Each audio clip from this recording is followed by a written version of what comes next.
राधे राधे जी। आपका लड्डू गोपाल ऑफिशियल में स्वागत है। तो आई होप आप लोग अच्छे होंगे। तो चलिए हम लड्डू जी का स्नान कराते हैं। और आज का दिन बहुत बड़ा है क्योंकि ये निर्जला एकादशी की व्रत पूजा है। तो हम सरल तरीके से पूजा पाठ करेंगे। तो सबसे पहले लड्डू गोपाल को स्नान करा के और उनको तैयार करते हैं। तो हम इनको आज के दिन गंगोदक स्नान करवाएंगे और खुद भी तिल पानी में डालकर स्नान करेंगे। सादे पानी से स्नान नहीं किया जाएगा। तो पहले अपने लड्डू गोपाल को हम गंगोदक स्नान से देखिए, ये हमारे पास पीली चंदन है। तो इससे हम स्नान करवाएंगे और तिल वगैरह डाल के तो हम लोग गंगोदक स्नान इनको करवाएंगे आज। तो आज का दिन बहुत ख़ास होता है।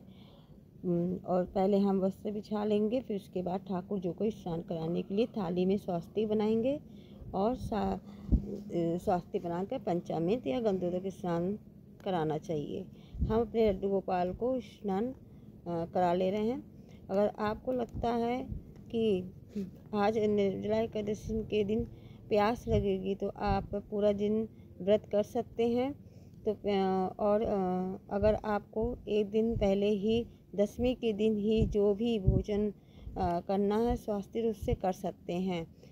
शाम को मीठा वगैरह भोजन दही ले सकते हैं, जिससे कि क्या होता है कि प्यास कम लगेगी और गला सूखेगा भी नहीं। तो हम अपने आप पर ध्यान देंगे। तली भुजी चीज़ें नहीं लेंगे, इनसे परहेज करेंगे, क्योंकि इससे होता है कि हमारे पानी पीने की इच्छा ज़्यादा हो जाती है तली भुनी से। तो हम ठंडक ही सामान लेंगे, नमक ज़्यादा नहीं खाएंगे। यह एकादशी का बहुत महत्व है। कहा जाता है कि पूरे महीनों की एकादशियों का व्रत न रख के इस व्रत को रख लिया जाए तो सारे पाप कट जाते हैं। तो ऐसा कुछ है। श्री व्यास जी ने कहा कि भीम ऋषियों में एवं महर्षियों में अनेक शास्त्रों की रचना की है। यदि कलयुग में मनुष्य उस पर आचरण करे तो अवश्य मुक्ति प्राप्त कर सकता है। पुराणों का कथन है कि प्रत्येक महीने में 2 एकादशियों का व्रत करने से अवश्य ही स्वर्ग की प्राप्ति होती है। फिर भी हे भीम, कृष्ण और मिथुन की संक्रांति के मध्य में जेठ मास की शुक्ल पक्ष एकादशी को निर्जला एकादशी कहते हैं। तुम उसी निर्जला एकादशी का व्रत करो। इस एकादशी में जल का प्रयोग आचमन में 6 मास से अधिक मास से नहीं होता, क्योंकि इसमें जलपान करने से गणना मद्यपान से हो जाती है। और इस दिन भोजन ना करें, क्योंकि इससे व्रत नष्ट हो जाता है। यदि सूर्योदय से सूर्यास्त होने तक व्रती जलपान ना करे तो उसे 12 एकादशी के फल की प्राप्ति होती है।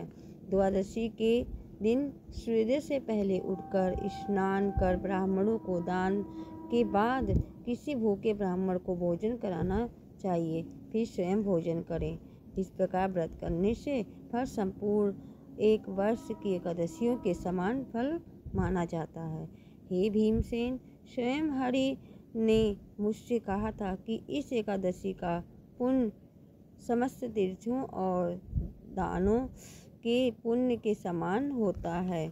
इस दिन निर्जल रहने से ही मनुष्य के समस्त पाप नष्ट हो जाते हैं। और जो मनुष्य एकादशी के दिन निर्जल रहते हैं तो उन्हें मृत्यु के समय पर यम के भयानक दूत नहीं दिखाई देते हैं। तो हम यहाँ पे आरती करने जा रहे हैं अपने लड्डू गोपाल की। तो कहा जाता है कि आप एकादशी के दिन तुलसी की सूखी लकड़ियों का ही दीपक लगाइए और तुलसी की लकड़ियों से हवन कीजिए तो बहुत ही शुभ होता है। तो हम दीपक लगा लिए हैं और चलिए आरती कर ले रहे हैं अपने लड्डू गोपाल और सभी भगवान के।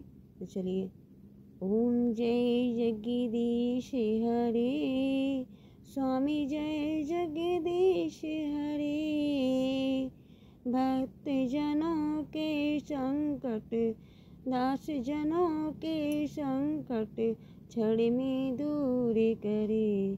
तो देखिए हमारी आरती हुई। और ये हम एक मिट्टी का पात्र लाए हैं। तो इस दिन कहा जाता है कि एकादशी के दिन इसी मिट्टी के घड़े में शुद्ध जल डालकर और हम पूजा शुरू करेंगे।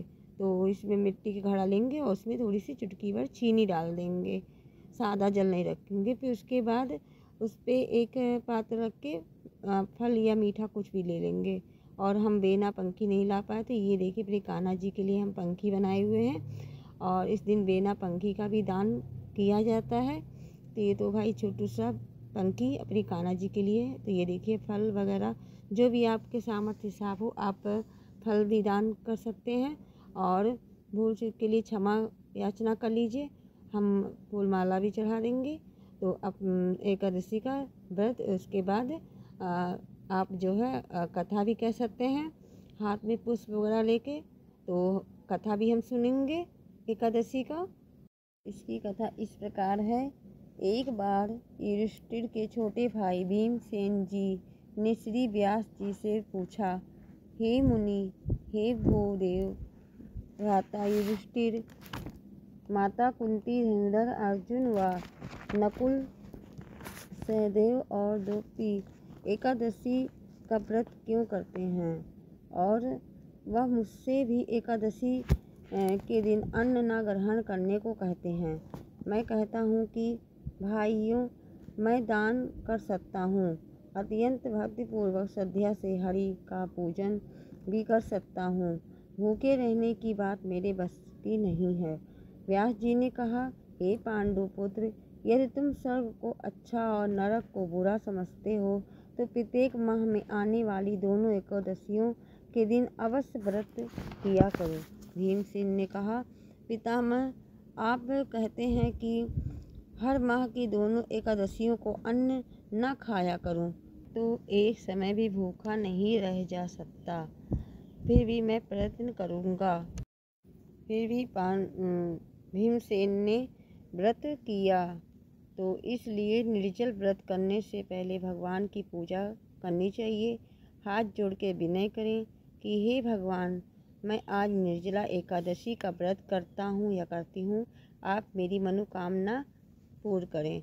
जो मनुष्य इस व्रत को प्रत्येक पहर को स्नान करके तप इत्यादि कर्म करते हैं, उन्हें स्वर्ग की प्राप्ति और दान का फल प्राप्त होता है।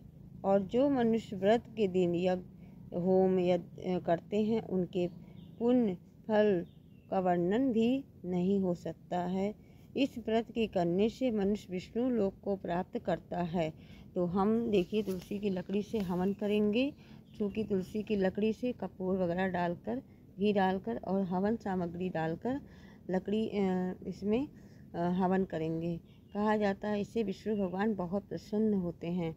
तो खास दिन पर ज़रूर आप तुलसी जी के लकड़ी से हवन करें। तो हम हवन कर ले रहे हैं। और ब्रह्मा हत्यारे, मद्यपान करता, चोरी करने वाले और गुरुदोषी तथा असत्यभाषी मनुष्य भी इस व्रत को करने से स्वर्ग को जाते हैं।